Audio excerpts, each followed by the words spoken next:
Albishirinku Kanawan Dabo! Gwamna ya aiko ni. A'a, gwamna kuma me ya faru to? Zaɓaɓɓen gwamnan jihar Kano, Injiniya Abba Kabir Yusuf, ya ce in sanar muku.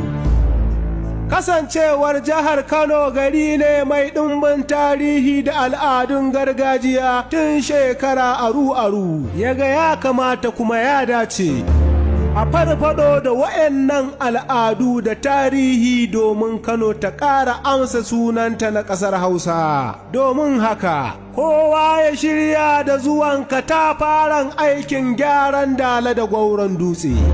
Haɗi da badala da kuma gidan da ake aje namun daji wato gidan zu, da kuma gidan adana kayan tarihi gidan makama, da ƙofofin da suka zagaye jihar Kano masu ɗumbin tarihi.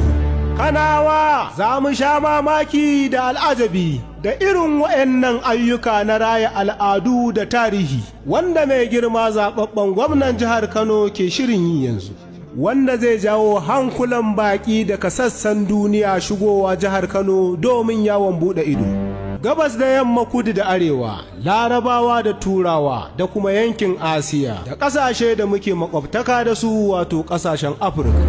Za a fara wannan aiki ne ta kan wannan dutsen da nake kai a yanzu, wato Gwauron Dutse. To, suwaye kuma za su iya wannan aikin? An ɗora alhakin wannan aiki ta katafaren kamfanin nan da ya shahara wajen ilimi da sanin al'adu da tarihi da kuma farfado da su, wato Research Tourism and Hospitality, ta ƙarƙashin kwamishiniya wadda take ma'aikatar tarihi da al'adu, wato Hajiya Ladidi Garku, da sahalewar mai girma gwamna wato Injiniya Abba Kabir Yusuf Abba Gida-Gida. Kanawa mu ce alhamdulillah. Alhamdulillah, masha Allah. Martabar Kano ta dawo, Abba ya shirya zai yi ayyuka